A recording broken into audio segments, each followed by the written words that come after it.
I love it. And look at the watermelon. Sun-dried. Tonight on Secrets of Beautiful Gardens, a taste of the Mediterranean tucked away in the Melbourne suburbs. It's a classical vegetarian garden.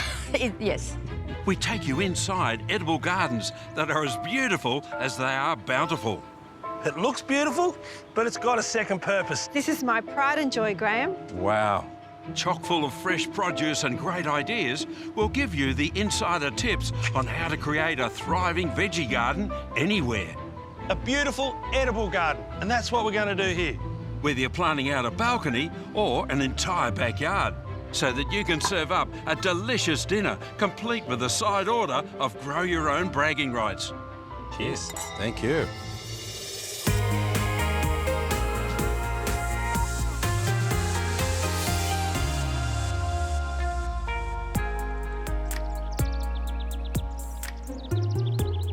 Hello and welcome to Secrets of Beautiful Gardens. Now, it wasn't that long ago that every backyard had a veggie patch out of necessity.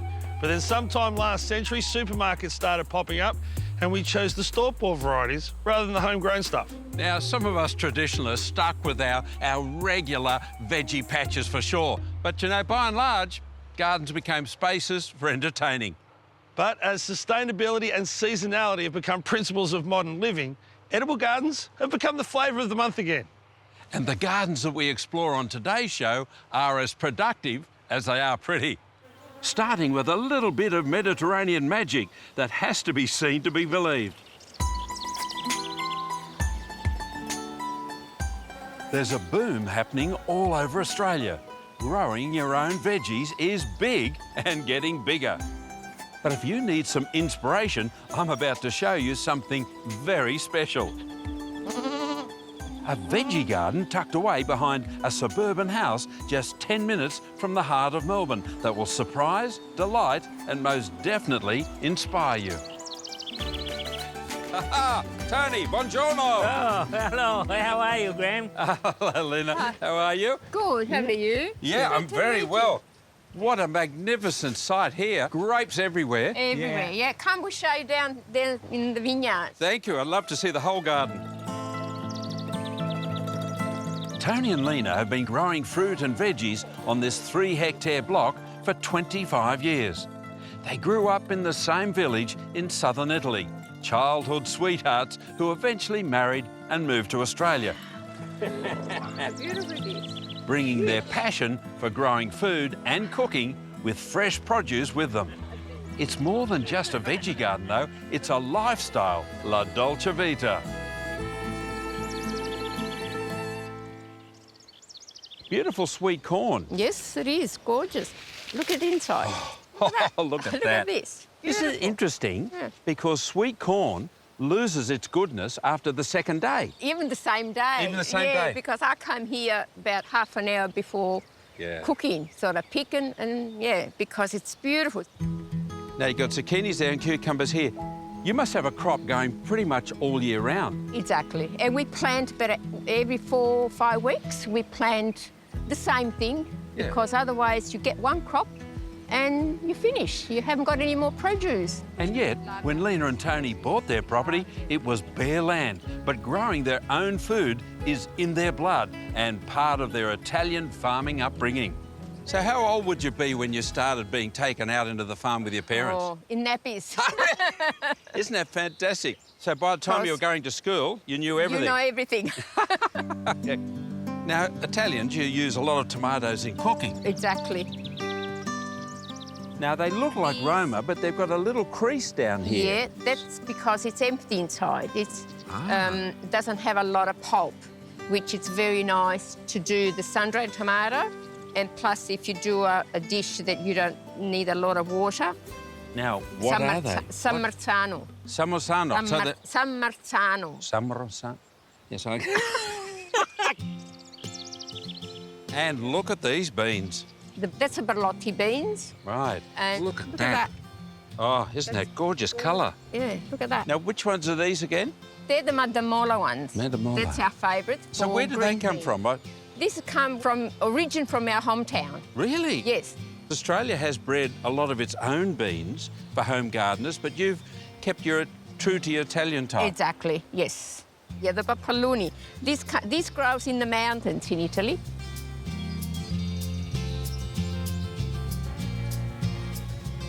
Ah, some great capsicums. Although I suppose you call them peppers? We call peppers, but the variety is corno di toro, the real name. Right. Bullhorn. And, bullhorn. Row after row of beautiful fresh produce. There's nothing Lena doesn't grow. eggplant, chili, peaches, plums, cherries, nectarines, olives, herbs. I got 40 different herbs. 40? 40. It's a classical vegetarian garden. Yes. But who looks after all this? Now, how many gardeners do you have helping you in this garden? Just Heine and myself. The two of you? Yeah, and the chicken. And the chickens. And the chicken, yeah. Well, I'll tell you what, it's a huge credit to you. Thank you. It's absolutely brilliant. And Tony's pride and joy are his olives. How many olives are you getting off each tree? Between 50 and 60 kilo. This Wow. one's here. And yes, he makes his own olive oil and his own wine as well. We got Shiraz, Cabernet Sauvignon. We got Merlot. We got Pinot Noir. Can't believe it. So close to the heart of Melbourne, and you've got award-winning grapes making beautiful wine. And to really experience how good homegrown produce is, we have to cook with it, of course, starting with those beautiful tomatoes. Don't cut your finger. Not too big. Cooked up with onion and basil, Italian cooking at its simplest and best. Throw in some of Lena's homegrown eggplant And this will cook for another 10-15 minutes. and serve over pasta. Perfect. Thank you once again for Buon your hospitality. appetito. Buon appetito. Grazie. Prego. Oh, how magnificent is that? Now, what's for dinner tonight? What do we... Oh, not tonight, no.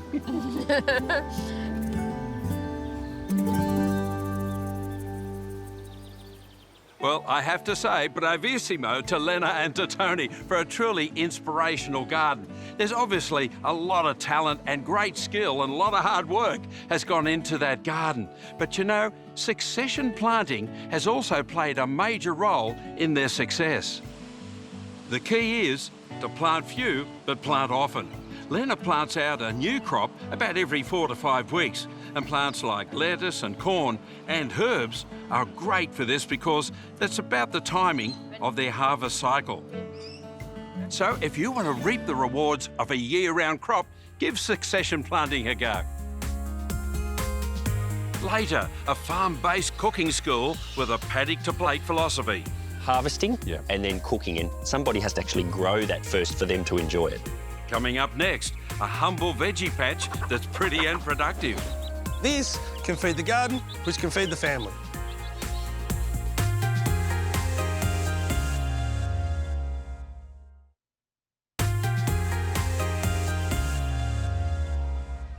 G'day, welcome back. Now, just before the break, Graham showed you Lena and Tony's beautiful Mediterranean garden, Rose Creek.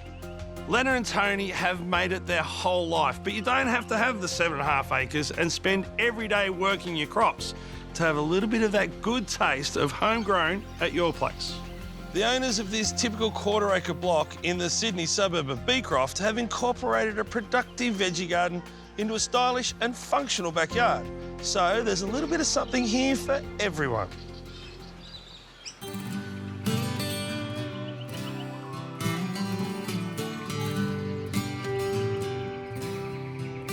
This garden's a great inspiration. I love the use of the retaining wall and the gentle level changes.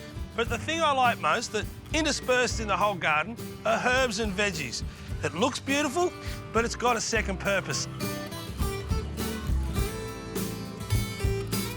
Deep garden beds like this really make a backyard look like a garden. It'd be quite easy to turf the whole thing and just have the hedge against the fence. But what they've done is create lots of different foliage plants which make it a little bit jungle-esque, and it works a lot better underneath these trees than a lawn ever would.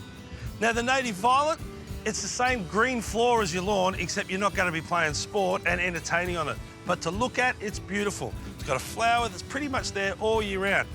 And the elephant ears are a striking colour contrast to all that green. Now, if you look up here, you can see there's a viburnum hedge, another viburnum hedge, and one along the fence. That gives you layers, but they're all doing a job. They're hiding off the shed, the chook pen, and even a chook run that goes along the fence line. If you come around here, this is the most practical and the productive part of the garden. You've got your shed so you can store stuff, but you've also got the chooks, you get the eggs for the family, and they're turning over the compost. So everything that comes out of the garden or the kitchen can come in here and they'll aerate it for you, meaning that this can feed the garden, which can feed the family. This garden was designed to be viewed from the living areas, the kitchen and the lounge room, and I reckon it's perfect because it's pretty, it's productive, and it's practical. And here's the delicious part of the backyard. Full of citrus and herbs, so you've got plenty of green all year round, and then open garden beds where you can put in the season's produce. The rhubarb looks happy, and the eggplants are going well. I just need to learn how to cook. This area here, this used to be a swimming pool. When they turned it off and stopped feeding it with chlorine, the frogs came in before the landscapers. So they decided they wanted to keep the frogs happy, and they put this little pond in. This space is the centrepiece of the garden, framed by the retaining wall and the liquid amber behind it.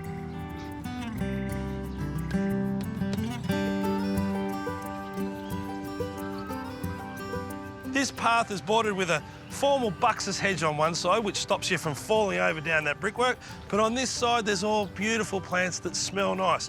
This here is chamomile. You make your tea out of it simply by picking these little flower heads and throwing them straight into your boiling water. And up here, this one's lemon balm, which smells fantastic and is great in cool drinks on a hot day. And that's exactly what you'd want in your hand when you use this space. A little low-set day bed where you can admire the garden and the district views. So that just shows you what's possible in a suburban backyard. This garden's kind of like the lasagna you serve up to the kids. The carrots and the zucchinis are mushed up and hidden into it. And they'll never notice, but they'll still love it. If you put your veggies and herbs all throughout your garden, they become one ingredient in the overall recipe, rather than something that overwhelms the whole dish. And don't just hide your edibles down the back corner in some raised garden bed. Things like rosemary and thyme are perfect on corners and near paths. They look good, and when you brush up against them, they smell even better. Now, if you've been inspired by what you've seen so far, then stick around, because a little later, I'll show you how to create a veggie garden in your own backyard that'll look and taste great.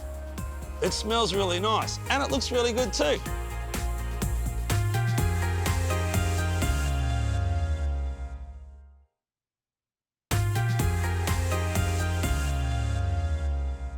Now, 10 or 20 years ago, if someone had a veggie patch, it was tucked right up in the corner of the backyard, well and truly out of sight of your friends and your neighbours.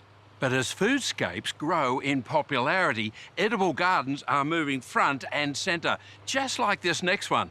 Let's take a look.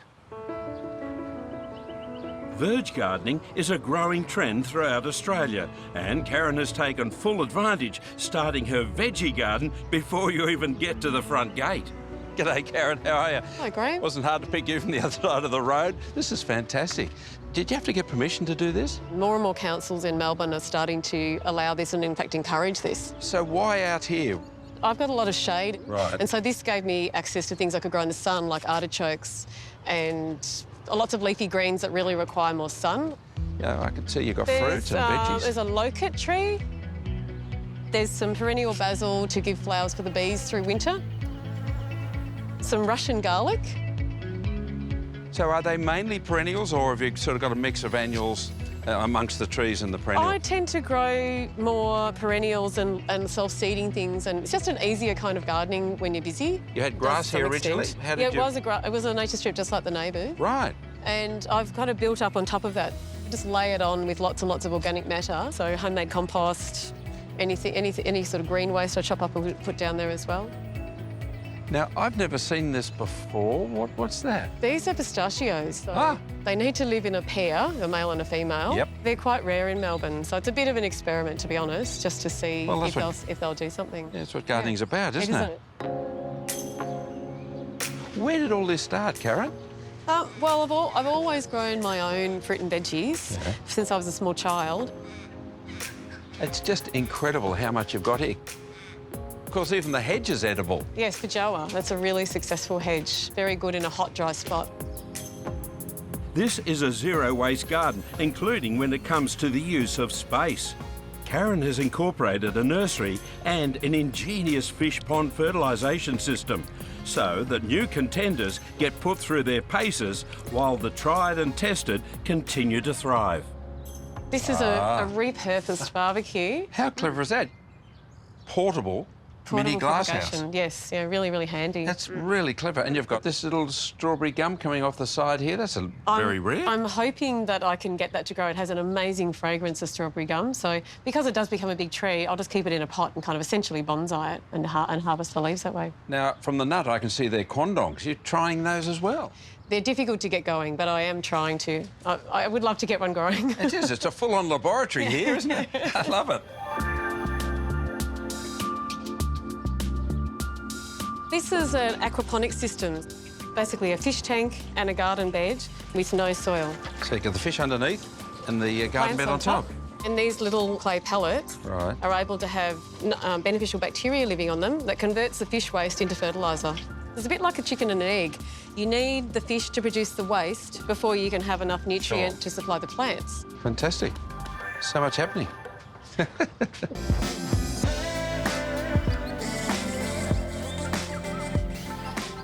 So how much space have you actually got here in the backyard? That's probably about 60-odd square metres in the back garden. Backyard's full of things I can see that are edible. How many sort of species of plants have you got here that you can eat? I have at least 200 edible and useful plants. The thing that's interesting is that a lot of the trees here, which are obviously producing you great fruit, but down at ground level, of course, you're going into shade. I love the look of the rainforest, so I've created a deciduous canopy of rainforest trees, but that meant that I gradually had to find which plants grew in the shade. So I found that a snow pea, the Delta Louise snow pea, celery, flatleaf parsley, quite a range of veggies that can grow in semi-shade. There's cherry tomatoes and there's a perennial capsicum. Thornless blackberries over there are very prolific. They're going to be fantastic soon. Look at the fruit on them. Heaps and heaps of fruit. As we've been walking around, you've been getting a bit of a harvest. Is this for lunch, for salad? No, I won't give you these. These are for the chickens. There is nothing Karen hasn't thought of. Everything from eggs to honey comes out of this permaculture marvel. Did you notice the bees yet? No, I haven't noticed. They're hiding up on the garage roof. Oh, really? You can see from some of this honey here and the honeycomb, we're probably going to harvest about 50 kilos this year. I've got quite a lot of strawberries and tomatoes grow quite well up there. But in winter, it's really good for growing salad vegetables that might be a bit slower on the ground. It's very quick up there because of the exposure and the heat.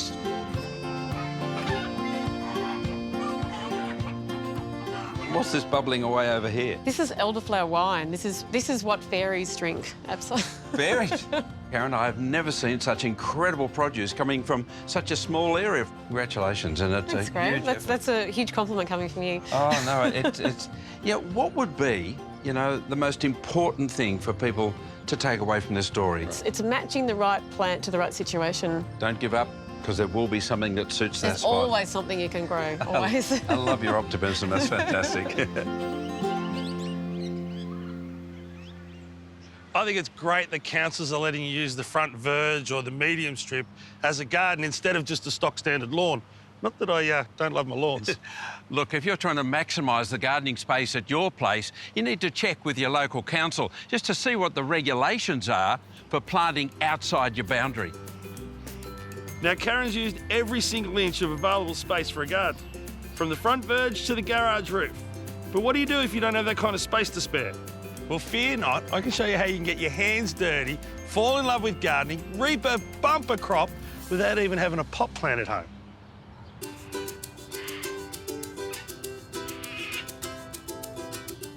Have you always wanted to have a little garden, but you might not have the room or the know-how? Well, maybe community gardening's for you. You'll end up growing more than just plants. You can grow your community as well. I'm exploring two very different community gardens in the Melbourne inner city suburbs. and I'm sure one of them will inspire you to get started. So, Matt, what kind of people do you get here running plots? Mostly inner city residents. Obviously, we're right in the middle of the city, so people that don't have the opportunity to have one of these plots in their own home, and they come and garden away in their spare time.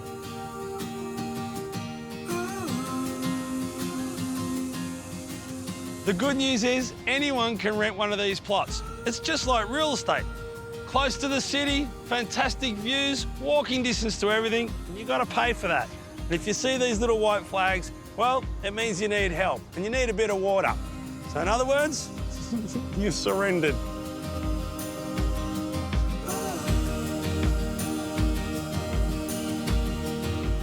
But seeing the community really develop, people that haven't otherwise met each other living in, you know, similar buildings or the building next door, finally have a conduit to come and garden and finally meet each other.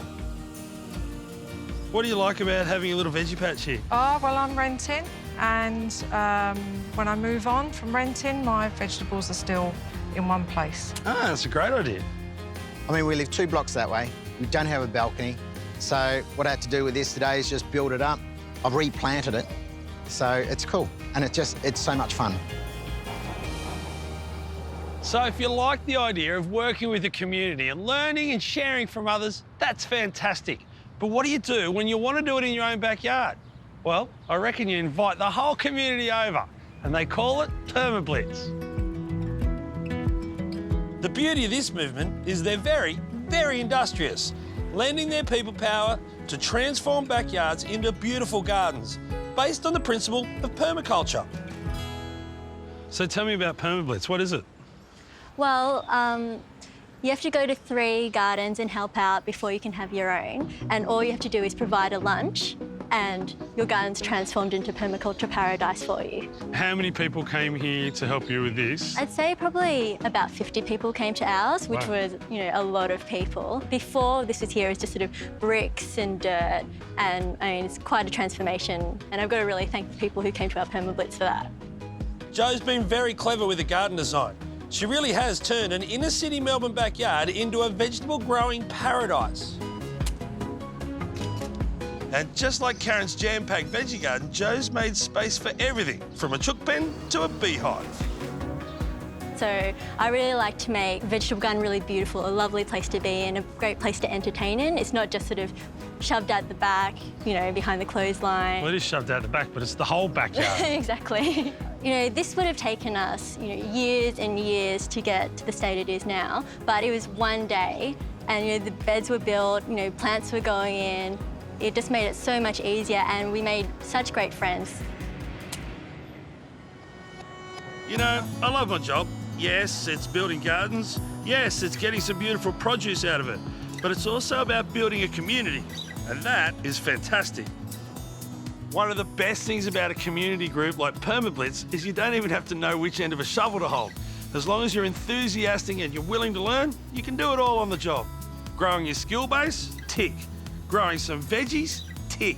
Growing your community? Tick. That's winner, winner, veggie dinner.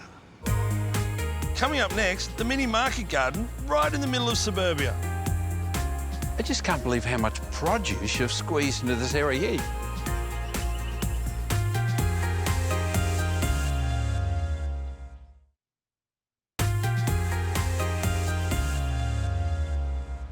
Welcome back. Now, we've all heard about frequent flyer miles, but how about food miles? Food miles refers to the distance the food in your shopping trolley has travelled from where it was grown to your dinner table. Now, the average grocery shop in Australia has racked up about 21,000 kilometres by the time it hits your plate, which is almost the entire length of the Australian coastline. So, as more and more of us are becoming aware of our impact on the planet, we're looking to consume more seasonal and more local. And what could be more local than growing it at home?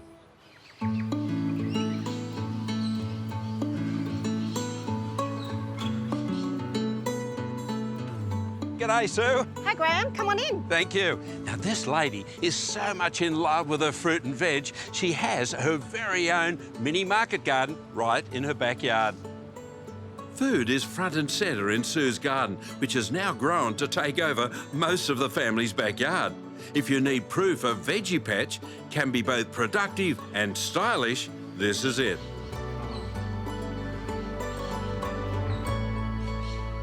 Great bed of nasturtiums. Look at these. Fabulous, isn't it? You eat the flowers, put them in a salad? I do eat the flowers and the little baby leaves as well. Yeah, beautiful, isn't I try and eat as much as possible from the garden. Yeah. And what a garden it is. It's I know. fantastic. Thank you. Your seedlings are in? Yes. And you've got dianthus in amongst your veggies, which is so good. I love flowers and veggies all mixed up together. Me too. Beautiful pizza oven there. Yeah, my dream was for the kids to come down, for us to make pizzas, and they could pick a bit of basil, a bit of thyme. And what's going on over here? This is my Sweet Alice. Isn't the honey amazing I know, perfume? it is. It's just going crazy. And you need a nice big square metre patch of it to get that aroma. You do. Beautiful lavender. This is my little dry garden, my Mediterranean garden, and I'm growing these herbs for medicinal purposes, which I'm very interested in. It's a lovely shady area with the It is. We gingers. put a lot of the shaded plants in here, like the clivias and the ornamental gingers. And a triple bin. Yes, 3-part composting for the garden.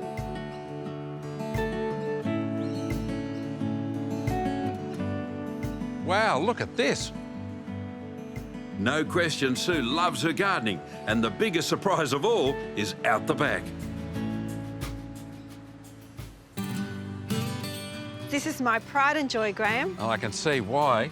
We totally excavated the grass and we put down the sleepers, and then we built the walls, and then we crated up the apple crates from Victoria. And I love this, isn't this beautiful? That's my weeping mulberry.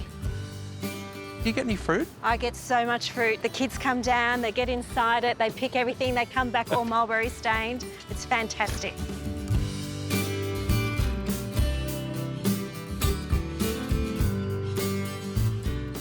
I just can't believe how much produce you've squeezed into this area here. You've got your broad beans, snow peas, and a whole crop of cabbages. And another little treasure. My worm bath. A recycled cast iron bath. Yes. And you've got your worms in there. All happy. I've got some babies. Oh, yes, there they are. There they are. Oh, some babies beautiful. in there. I use this on the garden as well. And, of course, the tea out the end. And the worm tea. Yeah, that's right. Now, what about your cold frame This here? is a cold frame that I've been trialling. I haven't had too much success with that at the moment, so I pretty much grow all my seedlings in the shed. Seedlings inside? Yep. That's given me an idea. Okay.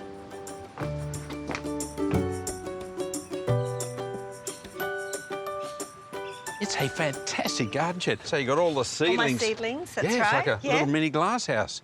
And what's this one for? This is all for my soils and sugarcane mulch. I do a lot of my potting on this bench. I love these French doors. Yes, everything's recycled. OK, Sue, I've got something really exciting to show you. You grow a lot of plants from seed? About 30%. What's success rate? I'm pretty hit and miss, Graham. Well, a lot of people are, and it's a lot easier than you might think. Now, spring is the perfect time of the year to get your seeds in for summer crops like tomatoes, lettuce and silver beet. This system makes it super easy. All you need to do is add water. It actually works a little bit quicker with warm water than cold. And within minutes, they start to swell up. Now, these little pellets are actually made from compressed peat moss. They contain all the nutrients, but there's a support system for your little seeds to germinate. It virtually makes seed growing foolproof. Now, the variety I'm going to grow is Furline. It's a new F1 hybrid. Wilt-resistant, disease-resistant, vigorous, heavy cropping. And how many do you put in a hole? Only one. Just pop on our little glasshouse lid. These will germinate in no time.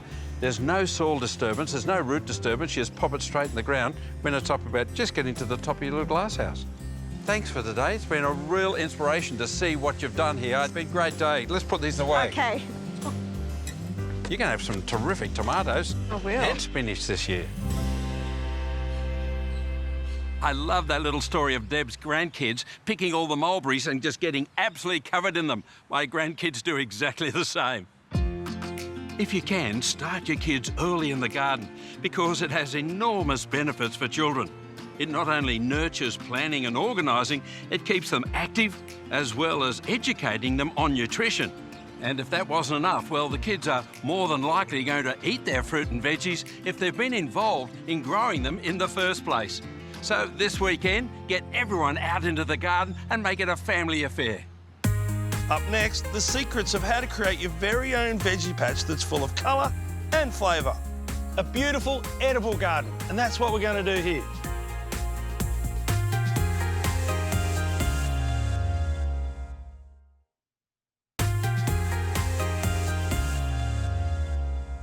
Welcome back to Secrets of Beautiful Gardens. Now, this episode has been all about edible gardens, whether it be a huge food forest, community gardens, or the perfect backyard plot. Now, if you've been motivated to do your own, this is for you, because I'm going to show you how you can build your own edible garden that looks as good as it tastes.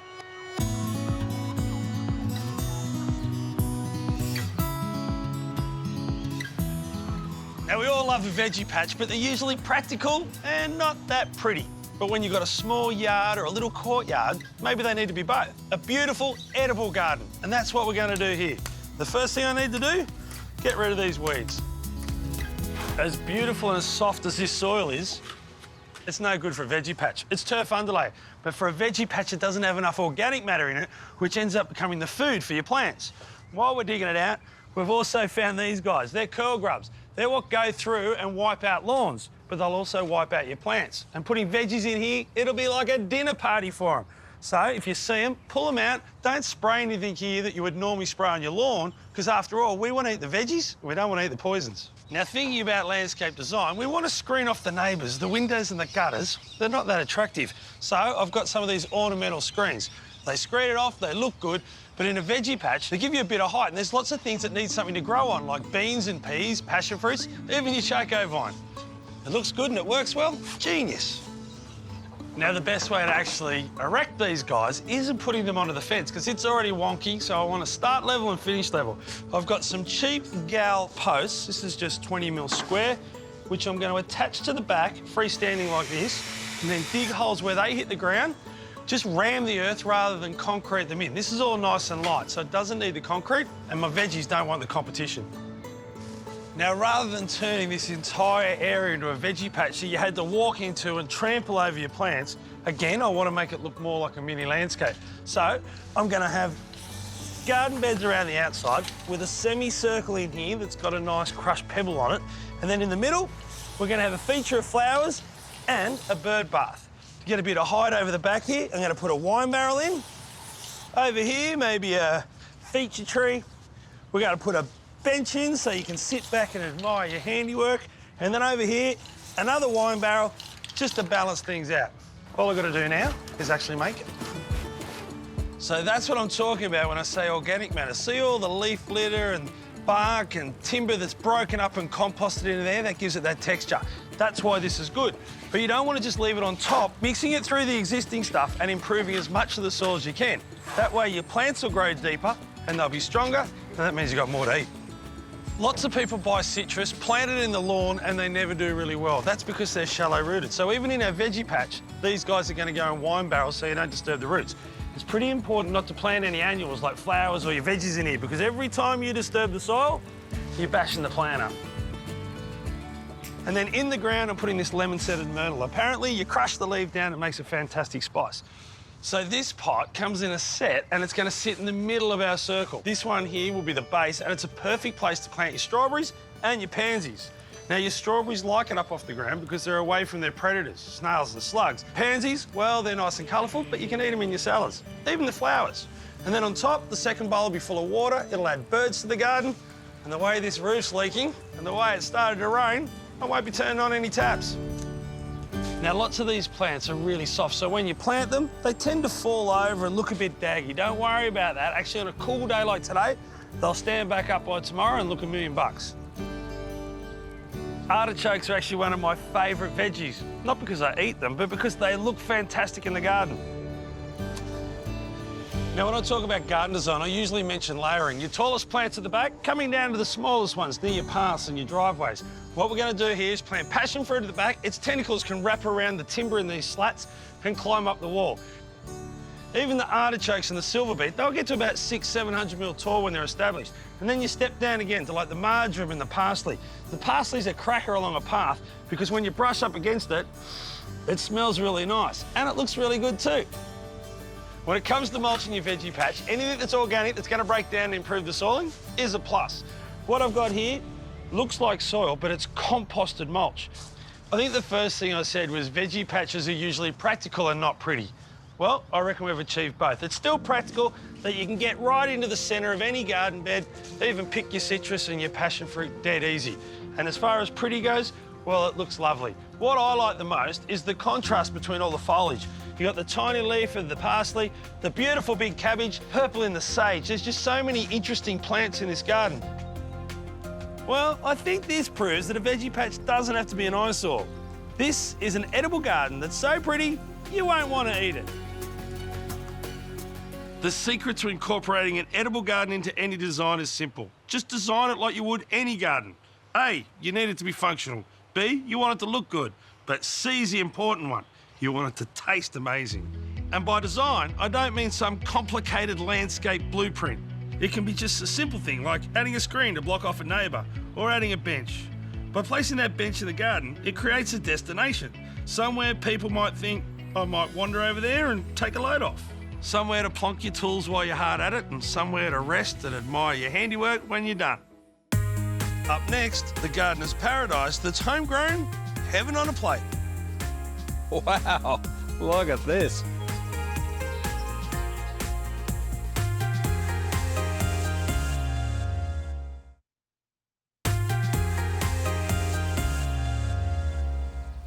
Tasmania is truly blessed with a temperate climate and rich, fertile soils. So it's no wonder that a quarter of their landmass is given over to agriculture. It's a gardener's paradise and the perfect location for a farm-based cooking school with a paddock-to-plate philosophy. In 2007, chef Rodney Dunn moved from Sydney to the southern part of the state, where he and his wife created the Agrarian Kitchen so that they could share their passion for cooking homegrown fresh fruit and vegetables with the rest of the world.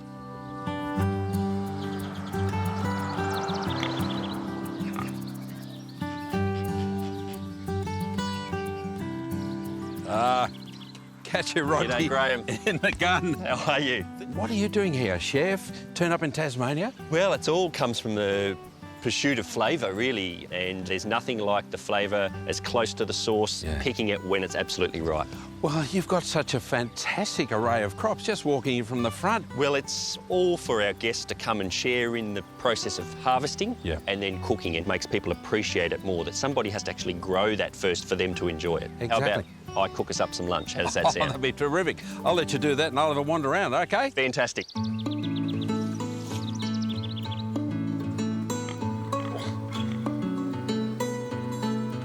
OK, let's find out what's inside Rodney's igloos.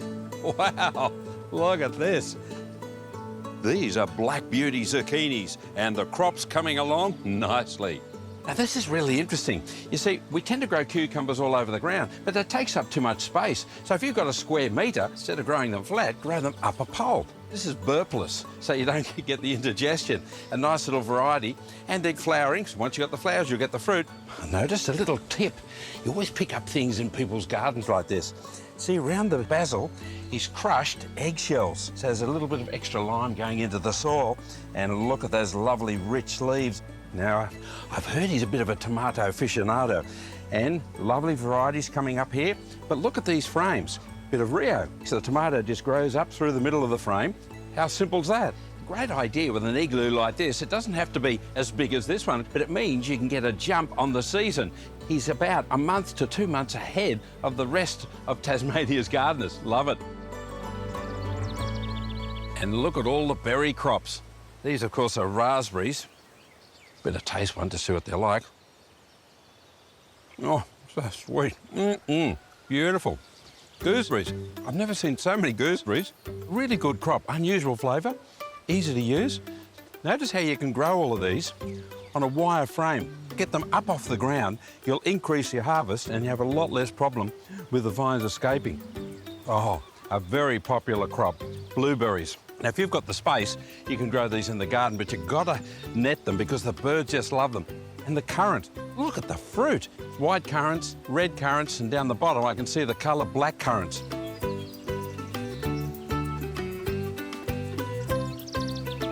Well, what a productive orchard that's happening here. If you've just got a small garden, then put in an espalier. You might even get a couple in, and these are facing into the sunshine. These are actually pears. I understand he's double grafted some of the pears. That's 2 different varieties of pear on 1 tree.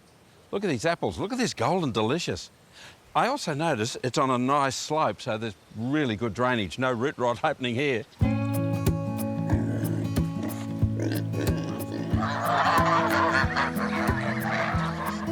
There you go. Now, Rodney sticks to an idea which is called a closed system. OK, guys. And a closed system in your home garden, of course, will be having chooks, and they eat all the scraps and you get eggs and of course, manure. But here at the Agrarian Kitchen, they've got geese, chickens, of course, they've got ducks, they've got goats and also pigs. So you get not only eggs, but some protein for the table as well. There you go. Wow. Now, this is special. The fruits of our labour. Well, fruits of your labour. So what do we got here? Well, it's all from the garden. We've got some lovage and nettle puree there on the base. Really? Eating our weeds. Great, right. Then on top of that, we've just sautéed some zucchini, peas and some basil leaves. Some of pancetta we've made from our pigs. And then a little bit of our own goat's cheese from our milking goats. A totally closed system. Well, bon appetit. Merci. Yeah. Oh, I want the recipe for the nettle and lovage. Yes. What a glorious flavour. I think so. Cheers. Yes. Thank you. Yeah, Jace, my mouth is absolutely watering just thinking about the flavours on that incredible dish. It was homegrown heaven on a plate. I bet. And if you're ever in Tassie, make sure you check them out. Now, when you visit, you actually get to help out with all the elements of the harvest, from picking whatever's on the menu that day, right through to milking the goats for the cheese. When it comes to edible gardening, or any gardening for that matter, initiatives like community gardens and interactive farms are a great way to get involved, especially if you're just starting out. So don't look at these big, beautiful gardens and think, I can't do that, I don't have the space or time. Start small, get motivated, and you can grow from there. Well, after seeing all that incredible produce, Jason and I are getting a bit hungry. We're going off for a bite. You're cooking. Now that's this show. I hope you enjoyed it, and we will see you next time for more secrets of beautiful gardens.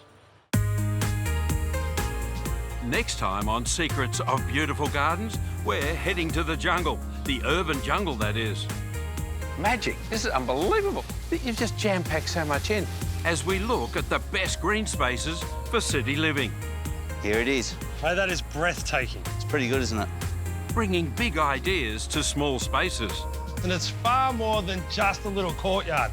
It's a light well. These metropolitan marvels prove that when it comes to inner city gardening, the sky really is the limit. And it means if I want to, I can be nude, because no one can see me.